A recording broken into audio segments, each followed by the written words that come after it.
Okay, let's unpack this. Picture it. October 2010.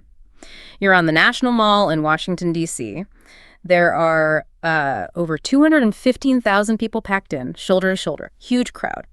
But here's the thing.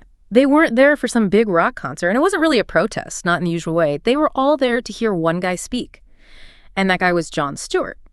Now, flash forward, his estimated net worth, they figure June 2025 is around $120 million. Pretty significant. But that day, back in 2010, with, almost 250,000 people just listening, well, it proved something far more valuable than money was going on. It was about the power of, truth. Yeah, it's fascinating, isn't it? Because what we're diving into today is a totally different kind of wealth, a different kind of influence. It's not really about a stock portfolio or, tracking market trends. This is about legacy. It's about the ability to actually shape how people think, how they see things in a way that really lasts. Exactly. So our mission here is to figure out how exactly did a comedian, a TV host, become one of the most trusted voices in America? And maybe more importantly for you listening, what lessons can we actually pull from his journey? Lessons about building that kind of lasting influence, sparking critical thinking, not just in ourselves, but maybe helping others think a bit deeper too.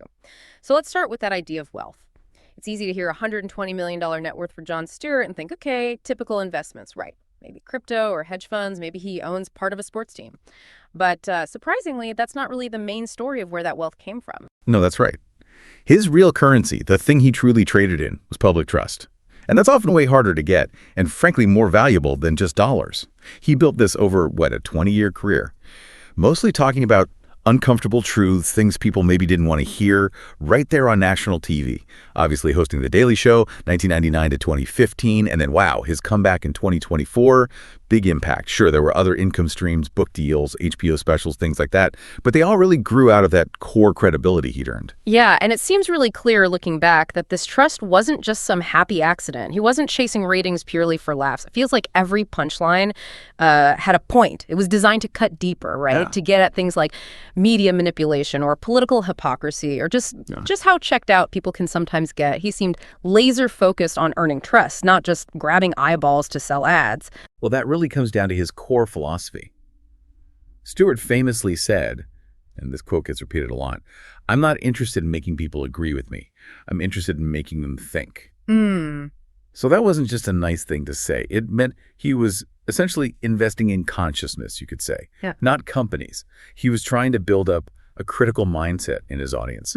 He did that by constantly pointing out contradictions, not just listing facts. And his segments often had this emotional arc, You'd laugh, then maybe feel a bit uncomfortable for laughing, and then you'd actually reflect. It empowered people to think for themselves, not just parrot his view. And the impact was just, undeniable. At his peak, you had more Americans under 30 saying they got their news from Jon Stewart than from any of the big network anchors. Not CNN, not Fox News, Jon Stewart.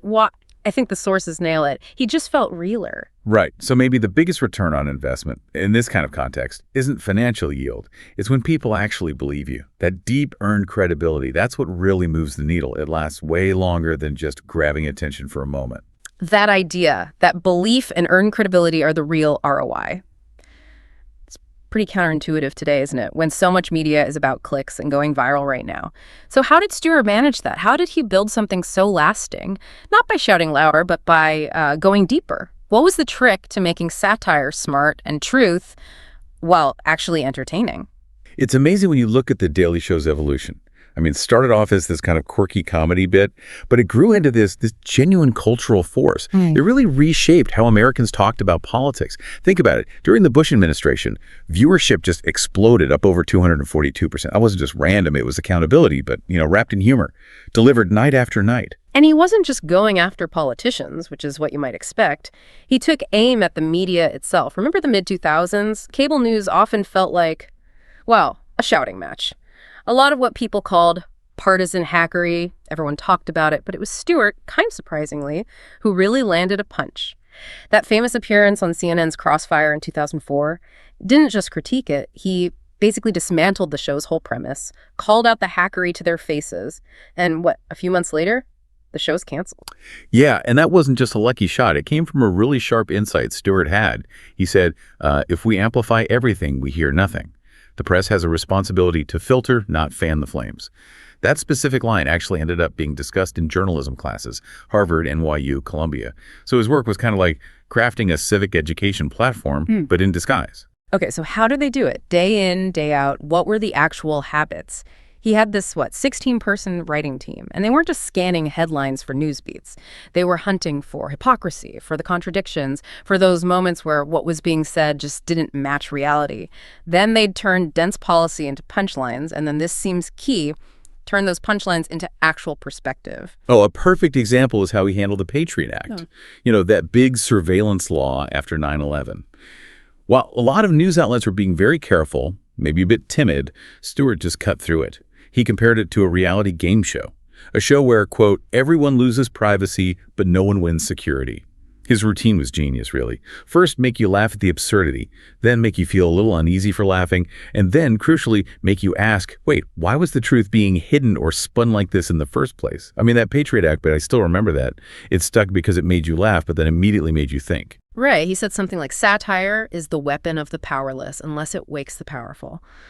It really paints comedy as this kind of Trojan horse, doesn't it? Smuggling in context, getting past people's defenses. And there's data on this. A Pew Research study back in 2012 found that 43% of Americans aged 18 to 34 felt they understood political issues better from watching Stewart than from reading newspapers. Okay. That's pretty incredible. Yeah. It really is education delivered through laughter, turning laughter into literacy, you could say. Okay, let's go back to that rally to restore sanity. October 30, 2010, those 215,000 people, they weren't really there to protest, not like a typical march. They came to listen, yeah, but also to laugh. It was like this big collective satirical response to all the media noise and political extremes. Exactly. And underneath the humor, there was this very serious message. Stewart was basically saying, look, we don't have to scream to be heard. We don't have to divide to matter. Yeah. He managed to create this public space where thinking critically actually felt appealing, almost irresistible. He talked about fostering self-possession in the public, which meant sort of giving people the tools and maybe the confidence to analyze information for themselves, to reclaim their own thoughts instead of just swallowing narratives whole. I remember he told the crowd that day, we live in hard times, not end times, and the only force stronger than fear is calm. Powerful stuff. Yeah, and if you connect that to his overall approach, his deeper philosophy seemed to be this trust in people. Trust that they will wake up eventually if you just give them something honest to react to. He wasn't trying to lead a movement exactly, more like being a quiet architect of public self-awareness, just kind of lighting the path and letting people walk it themselves. Which feels so different from so much media today, right? It's all about speed, clicks, viral waves. Stewart didn't seem to ride those waves. He was building slow trust, focusing on credibility, clarity, just staying power. And you see the evidence of that staying power. Within about a decade, you had major universities, Harvard, Yale, NYU, actually referencing his Daily Show segments in media ethics classes. That's impact. And another Pew study, this one from 2014, showed that an amazing 84% of college students majoring in political science felt they understood current events better from The Daily Show than from watching CNN or FOX. He really built something that went way beyond just entertainment. He had that great line about the information age, too. Something like, people say we're in an information war, but the real war is for attention and what we do with it. Precisely. He wasn't optimizing for just eyeballs, for reach. He was optimizing for depth. Oh. While maybe others were trying to manipulate emotions, he seemed focused on clarifying them. His influence didn't just explode overnight. It built up, quietly, steadily. Because, as the source material puts it, the most trusted voice lasts. And speaking of lasting, his return to The Daily Show, February 2024. Almost 9 years after he'd left in 2015. That was huge news. Oh, absolutely. And his comeback didn't really feel like nostalgia, did it? It felt almost like a necessity. Like the media landscape had become so fractured, so performative, that his voice was genuinely needed again. And bam, he immediately became the conversation. People were clearly hungry for that kind of analysis. Right, like that segment from July 2025, the one on the political hypocrisy around the Epstein files and what he called MAGA's moral backflips. That just went everywhere. Globally viral, was it 32 million views in 72 hours? Insane numbers. And again, the virality wasn't really about shock value. It was about truth delivered calmly. Like he said in that piece, for the first time, MAGA world isn't blindly following Trump. That's not rebellion. and that's clarity. He just cuts right through it. It's almost like his strategy in these moments, these crisis points maybe, isn't to chase relevance or fight for the spotlight. It's more like he's built this place, this platform, that people know they can come back to, when they're finally ready to think again. So when we try to sum up Jon Stewart's actual legacy, it's probably not the $120 million. And probably not even the 215,000 people on the mall that day, impressive as that was. It's something much harder to quantify. It's all those countless individual moments sitting on a couch somewhere where a joke suddenly clicked, led to a moment of clarity, maybe some real self-reflection.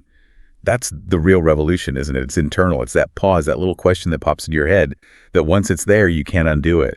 Yeah, it really drives home the idea that you don't need to be a billionaire. You don't need to scream the loudest to actually lead. Maybe the real power comes from just being honest when it counts and giving other people the tools, the perspective, the context to think for themselves.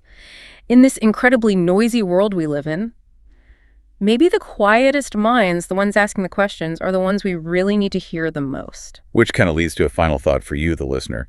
If someone like Stewart can build significant influence, even wealth, just by helping people think, what are you helping others wake up to in your own way? That's definitely something to sit with. And maybe think about this. Can you recall a time when some small truth, maybe it came from a joke, maybe a stranger said something, maybe just an unexpected observation fundamentally shifted how you saw things? Because that little pause, that question that follows, maybe that's where the richest stories, the ones that really matter, actually begin.